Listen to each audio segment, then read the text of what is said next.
حضرت عیسیٰ علیہ السلام کے نانا کا نام حضرت عمران تھا۔ حضرت عمران کے ہاں اولاد نہیں تھی، ان کی زوجہ حضرت حنا سلام اللہ علیہا، پیغمبروں کا خاندان ہے، پیغمبروں کی صحبت ہے، تو وہ بھی صبر شکر کر کے اللہ کی رضا پہ راضی تھی۔ گھر کے صحن کے اندر دوپہر کے وقت چارپائی بچھائے ایک درخت کے نیچے قیلولہ کرنے لگی تو ایک منظر دیکھا کہ درخت پر ایک چڑیا نے گھونسلہ ڈالا ہوا تھا اور اس نے بچے دیے ہوئے تھے۔ وہ کہیں سے اڑ کے جا کے دانا اٹھا کے لاتی اور بچہ چونچ کھولتا اور ماں اس کی چونچ میں دانا ڈال دی۔ چڑیا کے بچے کے ساتھ چڑیا کی محبت کو دیکھا تو حضرت حنا کا دل چوٹ کھا گیا اور بارگاہ عزدی میں عرض کی، مالک تو نے جانوروں کو بھی بچے دیے ہیں اور وہ ان سے پیار کر رہے ہیں، تیرے دربار میں کیا کمی ہے اگر تو مجھے اولاد عطا کر دے۔ دل چوٹ کھا گیا، دل کی اتھاہ گہرائیوں سے دعا نکلی، عرش تک جا پہنچی۔ اللہ نے حضرت حنا کو کرم نوازیوں سے مولا مال کر دیا۔ حضرت حنا نے کہا، اے اللہ جو میرے بطن میں ہے میں تیرے گھر کے لیے اس کو وقف کرتی ہوں۔ جب ولادت کے لمحے آئے تو حضرت حنا زوجہ عمران نے بیٹی کو جنم دیا تو پریشان ہو گئی کہ مالک یہ تو بیٹی ہے، میں نے تو اس کو مسجد اقصی کے لیے وقف کیا ہے اور وہاں سارے مرد ہیں، ایک لڑکی جب جوان ہوگی تو اس کو وہاں کیسے چھوڑ سکوں گی، منت میری کیسے پوری ہوگی۔ بہت پریشان ہوئی منت کی تکمیل کا سوچ کے کہ مالک یہ تو بیٹی ہے۔ آواز آئی، پریشان ہونے کی ضرورت نہیں حنا، جو تو نے بیٹی جنم دی ہے ایسے تو بیٹے بھی نہیں ہوتے۔ اس بیٹی کا نام کیا رکھا گیا؟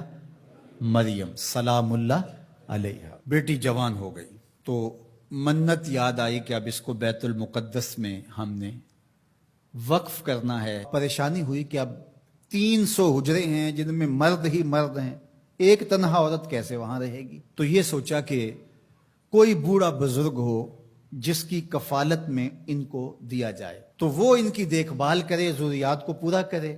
تو بہت سارے لوگ اس سعادت کے لیے تیار ہو گئے۔ پھر قرعہ ڈالا گیا، قرعہ فال نکلا حضرت زکریا علیہ السلام کے نام۔ اللہ کے جلیل القدر پیغمبر اور رشتے میں خالو بھی لگتے تھے، کہا یہ سعادت میرے ذمہ رہی، اور چونکہ ان کے ہاں بھی اولاد نہیں تھی انہیں کہا ٹھیک ہے ہم اسے بیٹی بنا کے اس کا خیال رکھیں گے۔ حضرت زکریا علیہ السلام نے ایک حجرہ مختص کیا حضرت مریم کے لیے اور ان کی ضروریات کو پورا کرتے، کھانا دیتے۔ جب کہیں جانا ہوتا تو حجرے کو باہر سے تالا لگا کے چلے جاتے، افطار کے وقت یا رات کو گئے ہیں تو سحری کے وقت پھر آ جاتے۔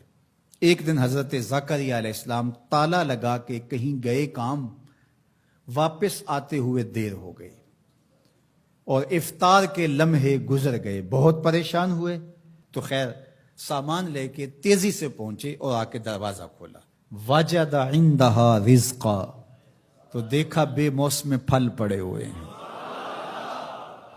حیرت تو یہ تھی کہ پھل ہیں، دروازہ مقفل ہے، باہر سے کوئی اندر نہیں جا سکتا، اندر سے کوئی باہر نہیں آ سکتا، پھل کیسے آئے؟ پہلی حیرت تو یہ، پھر پھل بھی بے موسم ہے۔ قال یا مریم ان لک ھذا، اے مریم یہ کہاں سے آئے؟ قالت ھو من عند اللہ، کہا یہ میرے اللہ کی طرف سے آئے، یہ مجھے میرے رب نے دیے ہیں۔ ان اللہ یرزق من یشاء بغیر حساب، وہ جس کو چاہتا ہے بغیر حساب کے عطا کرتا ہے، اس کے لیے کوئی مشکل نہیں ہے۔ جو ماں کے پیٹ میں بچے کو رزق دیتا ہے، انڈے میں چوزے کو رزق دیتا ہے، وہ حجرہ مریم میں مریم کو رزق نہیں دے سکتا؟ اب حضرت زکریا علیہ السلام کا ذکر آپ نے سنا کہ ان کے ہاں اولاد نہیں تھی، اور عمر کتنی ہو گئی تھی؟ 120 سال، اور آپ کی زوجہ کی عمر 100 سال ہوگی، تو اب تو امید بھی ختم ہو گئی اولاد کی۔ لیکن جب بے موسم پھل دیکھے نا تو اندر چھپی ہوئی امید کی موہوم سی جو چنگاری تھی وہ بھڑک اٹھی، اور حضرت زکریا نے ہاتھ پھیلا لیے، ہنالک دعا زکریا رب، مالک جب تو مریم کو بے موسم پھل دے سکتا ہے، میرے شجر عمر پر اولاد کے آنے کا موسم بیت گیا ہے، لیکن مالک کیا تو مجھے بے موسمی اولاد نہیں دے سکتا؟ حضرت زکریا وہیں کھڑے ہو کے دعا مانگنے لگے. معلوم ہوا جہاں رحمتیں اترتی دکھائی دیں وہاں دعا مانگی جاتی. ہم جب اللہ والوں کی قربت میں جا کے اللہ سے دعا مانگتے ہیں تو کچھ لوگ معترض ہوتے ہیں کہ اللہ تو ہر جگہ موجود ہے، یہاں کیوں مانگ رہے ہو؟ مسجد اقصی پاس ہے لیکن حجرہ مریم میں اللہ کا پیغمبر دعا مانگ رہا ہے، وہاں رحمت آنکھوں سے اترتے ہوئے دیکھی. ان رحمت اللہ قریب من المحسنین، اللہ قرآن میں فرماتا ہے میری رحمت محسنین نیکوکاروں کے نیڑے ہوتی ہے. اس لیے ہم اللہ والوں کے قریب جا کے اللہ سے مانگتے ہیں، مالک تیری رحمتیں یہاں برس رہی. ہنالک دعا زکریا ربہ، وہیں کھڑے ہو کے دعا مانگنا شروع کر دی، اللہ مجھے ستھری اولاد عطا کر دے. پھر کیا ہوا کہ کہا گیا یہاں دعا کیوں مانگ رہے ہو، میرے گھر میں آؤ. کہا گیا نبی ہو کے ولیہ کے حجرے میں دعا مانگ رہے ہو، تمہیں کچھ نہیں دیا جائے گا. نہیں، سنو قرآن سنو. فنادتہ الملائکہ، فرشتے آ کے پکار کرنے لگے. کب؟ وَهُوَ قَائِمٌ يُصَلِّي فِي الْمِحْرَابِ، وہ حجرے میں کھڑے ابھی دعائیں مانگ ہی رہے تھے. فرشتوں نے آ کے ندا دی، کیا؟ ان اللہ یبشرک بیحییٰ، اے زکریا تمہیں مبارک ہو، ہم تمہیں یحییٰ عطا فرمائیں گے.